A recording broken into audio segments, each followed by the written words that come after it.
Alright guys, just thought I'd do a little update on the trail Jeep. You can see it's a little dirty. Just a little bit.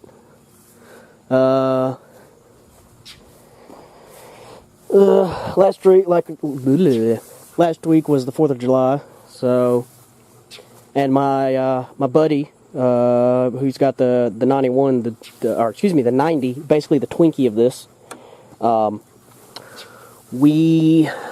let's see, Monday or Tuesday of last week, I think. No, Tuesday was the 4th. Maybe it was Wednesday. Whatever. He got home early one day last week. So his transfer case was messed up. It wouldn't shift. He had an MP231, the part-time four-wheel drive transfer case.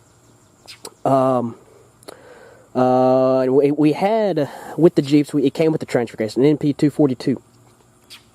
Took the 231 out of his and was going to put the transfer case in and go and mess around that night. Well, as it turns out, there's a year split till 91. It's a 21 spline output shaft on the transmission, and then it goes to a 23 spline. Well, the MP242 that we were going to put in there was the bigger spline. So we got it in there. We didn't bolt it down or anything. I put it in, and then I was like, dang, that slid in really easily. We started moving the shafts, and it wasn't splining into the transmission. So we pulled it out.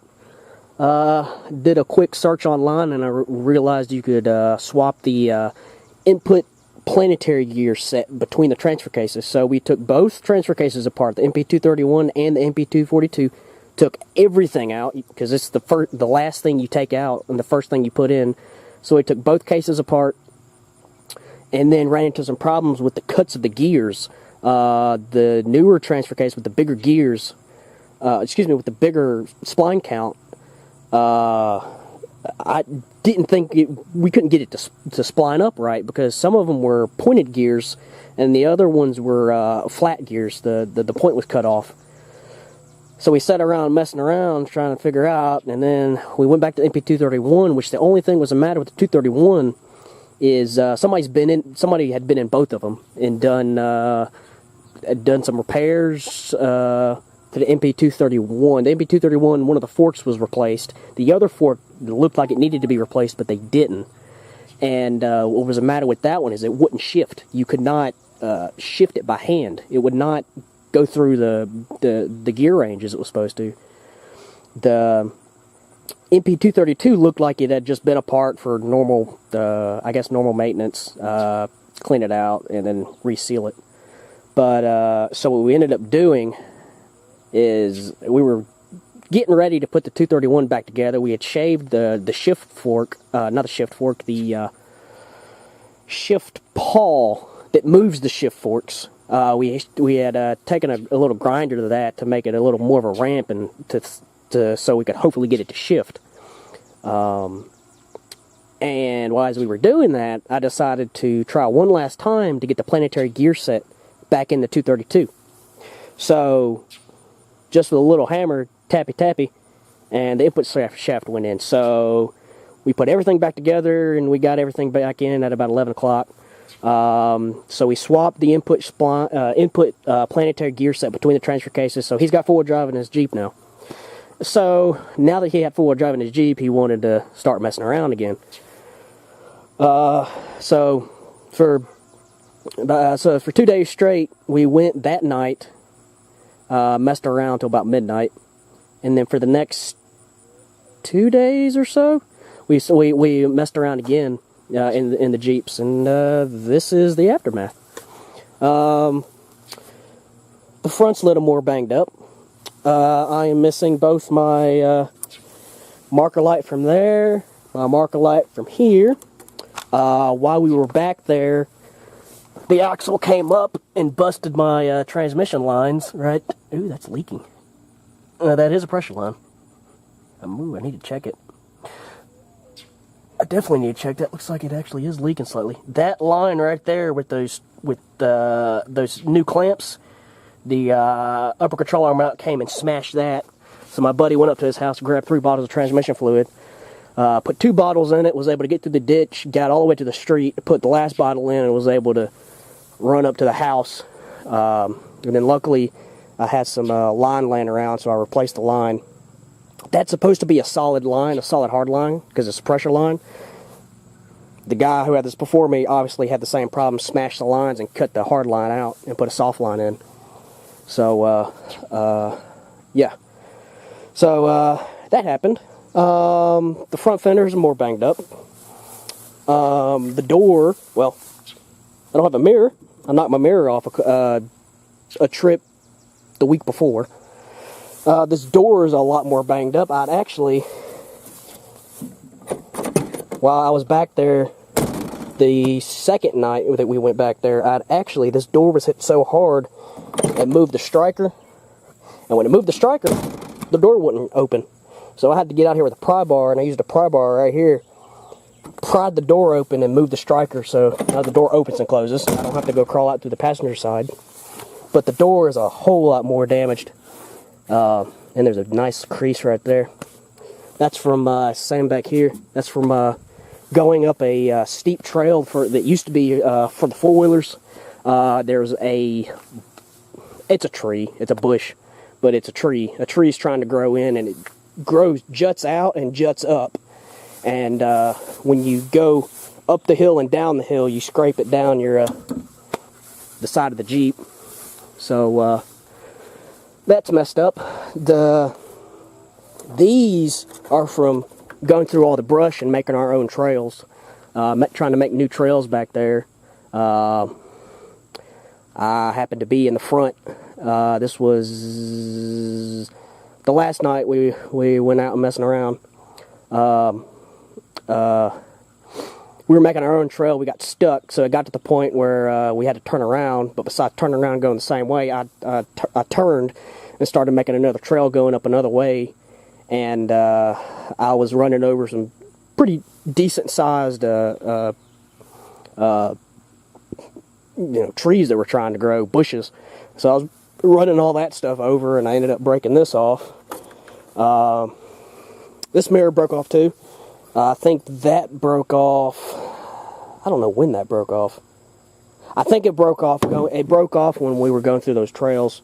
When I was making that new trail. I tell you what, I need to get that light bar on here because that light bar would have been handy going through those trails. Or excuse me, making new trails. That light bar would have been handy. But yeah, so I had 2 good days with this thing back there. Ah, yeah. I knew I busted this light again.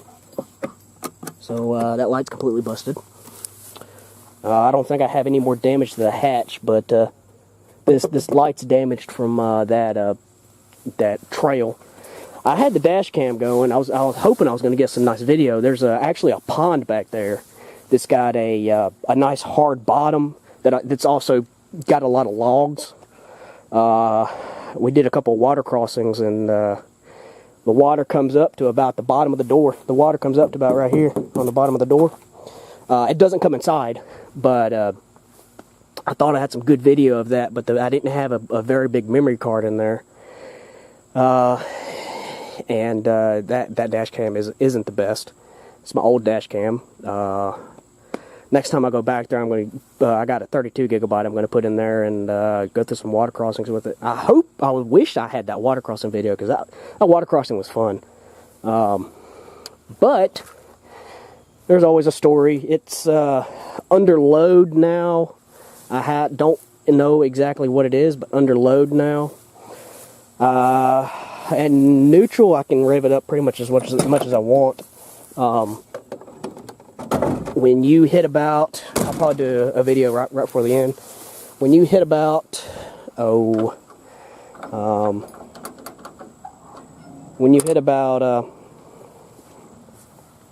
think about 35 to 4 grand moving, it starts to break up.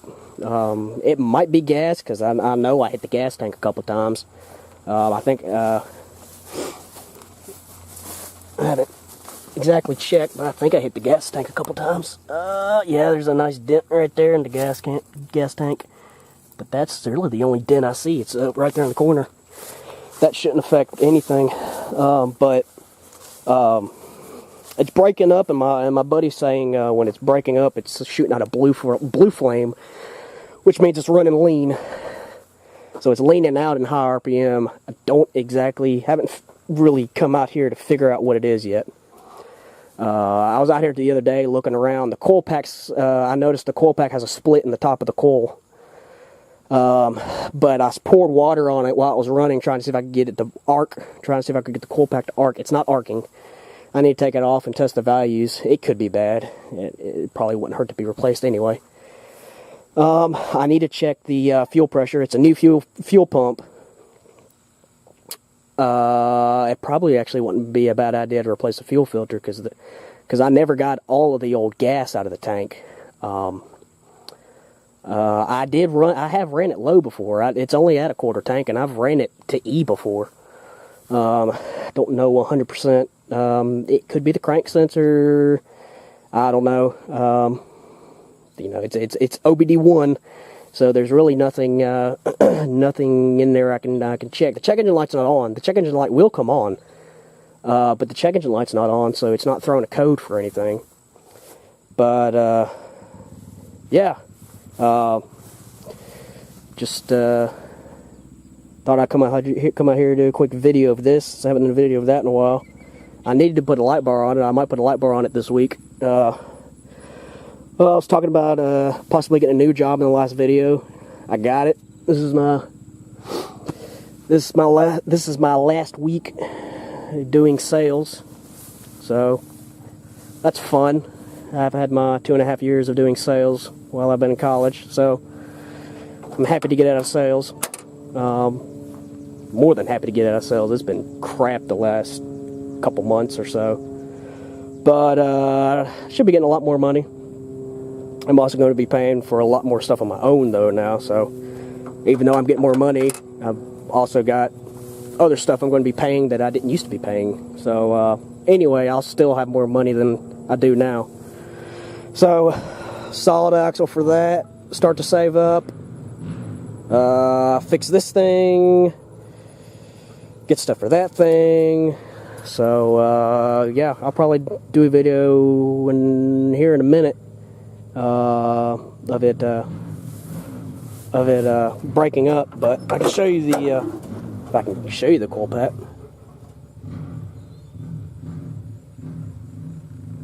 Right there, you can see the crack in the coil pack. So yeah, I need to figure out what that's going on. Who knows? Going through that water, I might have messed something up. But nothing looks too wet. I don't think I got water in anything. Besides the rear end, I know water's in the rear end. I definitely know I got water in the rear end because the stupid breather line. After I went through the water a couple times, I was like, oh crap, my rear breather for my axle is not connected because it's I don't even think the stud's on there. But anyway, I'll probably do a video of it going down the street here in a minute. So I'll sit here and probably mess with it for a minute and then do that. So see you in a minute. Alright, so here we are at the end of the street, and apparently I got to shorten this window now. I don't know why that window's not going up and down. The only thing that I've done since doing that is take this out because I thought I could get in here, pull the pop rod to open the door until I realized it was just jammed. So I don't know what's shorting out, but something's shorting out. The window will go up, but it won't go down. But the windows have been all jacked up since I got the thing. Anyway, it's actually more.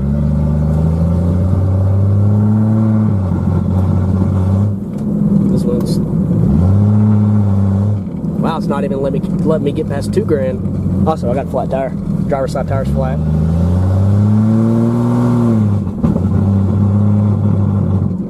But it's breaking up pretty bad.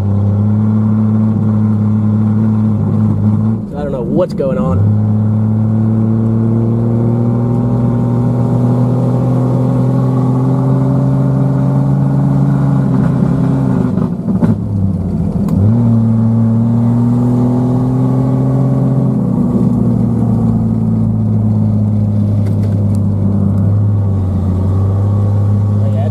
pretty bad.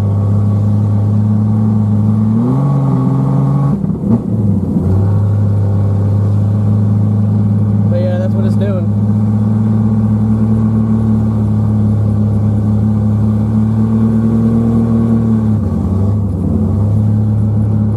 Anyway, get this back to the house. Alrighty. Well, I put 5 gallons of gas in it, and it seems to be doing better, but well, I say it was doing better. It did better on the way down here, and now it's breaking up again. The fuel pump seems, I don't know, the fuel pump might be going bad because it's getting loud as heck.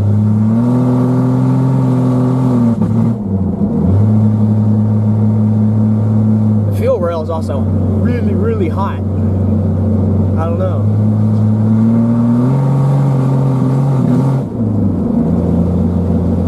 I was able to floor it, go all the way to 5 grand, and then I got second, and it started hanging up at around 3 grand on the way down to the end of the road. But now I don't want to do anything.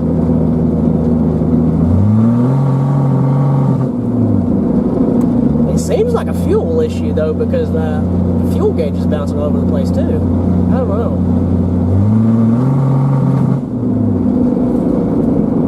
I can't 100% tell. Maybe I'll take that fuel ballast resistor out and see if that helps. Or actually, I'll try disconnecting the fuel pressure regulator one more time. So I disconnected the fuel pressure regulator the other day, and this is tricky. It's definitely lugging out on gas.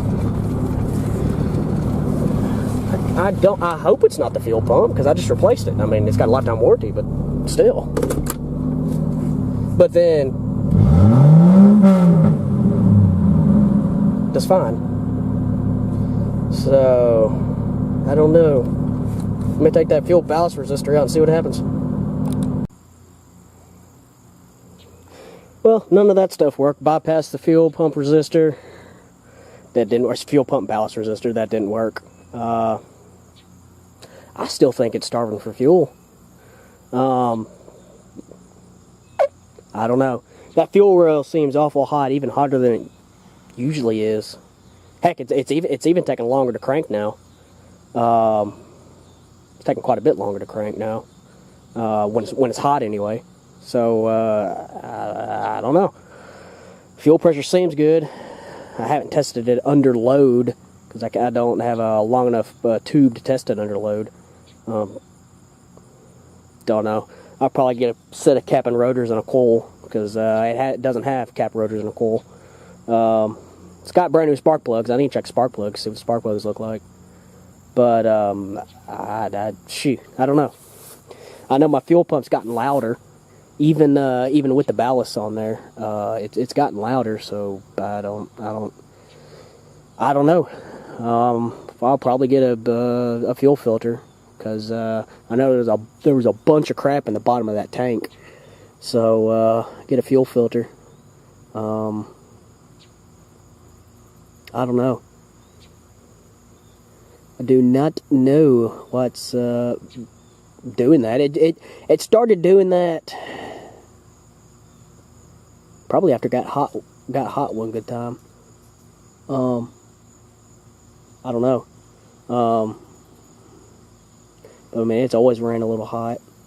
And it hasn't gotten too hot. I'll make sure to keep cooling in it, but I don't know. It's cutting out. It seems to be constantly cutting out at about 3 grand.